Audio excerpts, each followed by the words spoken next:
నా దగ్గరికి హాస్పిటల్లో ఓపీలో ఉన్నాను. కలవడానికి ఒక ఫ్యామిలీ వచ్చారు. తెలుసా, ఆమె చాలా పెద్ద ఆఫీసర్, వాళ్ళ భర్త కూడా చాలా పెద్ద ఆఫీసర్. ఎంత ఆఫీసర్ అంటే ఇద్దరు సివిల్ సర్వీస్లో ఉన్నారు. ఇద్దరు కలెక్టర్లే, భార్యాభర్తలు ఇద్దరు, వాళ్ళకిద్దరు పిల్లలు వచ్చారు హాస్పిటల్కి. తెలుసా, నేను కూర్చున్నాను, ఓపీ చూస్తున్నాను, పేషెంట్లు తిరిగే స్థలం. ఆ ఇద్దరు వచ్చి వాళ్ళిద్దరు పిల్లలు కింద కూర్చున్నారు. వాళ్ళిద్దరూ, నేను కింద కూర్చున్న పేషెంట్లు తిరిగే ప్లేస్ కదా, నేను కింద కూర్చోడానికి ఇష్టపడలేదు. ఉండండి, చైర్స్ తెప్పిస్తాను, కూర్చుండండి. ఆమంది, no doctor, let it be. వాళ్ళు అలా కూర్చోనండి. తెలుసా,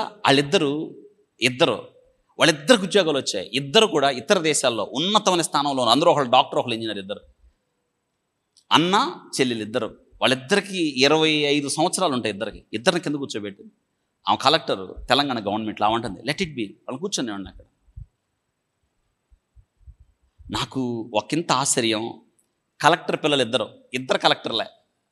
ఆ ఇద్దరు పిల్లలు అంటే ఆమె తల్లిదండ్రులు నేర్పిన క్రమశిక్షణ మారులెస్.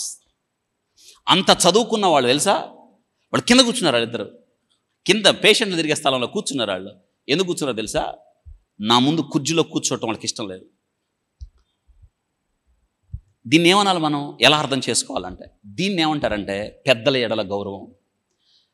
అందరిలా కూర్చోమని కాదు, అంటే వాళ్ళు నేర్చుకున్న తత్వం చూడండి.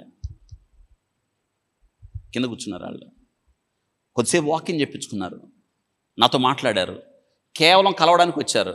1 గంట సేపు నా దగ్గర ఉండటానికి వాళ్ళు అంత దూరం ప్రయాణం చేసి వచ్చారు. ఎందుకు చెప్తున్నాను తెలిసి మాట, వారి జీవితాలు ఎంత అందంగా ఉన్నాయి చూడండి. మనం కుర్చీ తెప్పించిందా కూర్చుని నుంచుంటావు. నాకు ఆశ్చర్యమైంది, అక్కడే కూర్చున్నారండి వాళ్ళు. ఎందుకు చెప్తున్నాను తెలుసా, గౌరవం. కుర్చీలో కూర్చున్నారు అనుకోండి, పెద్దవాళ్ళు వచ్చారు, ఏం చేయాలి, లేవాలి. గౌరవం.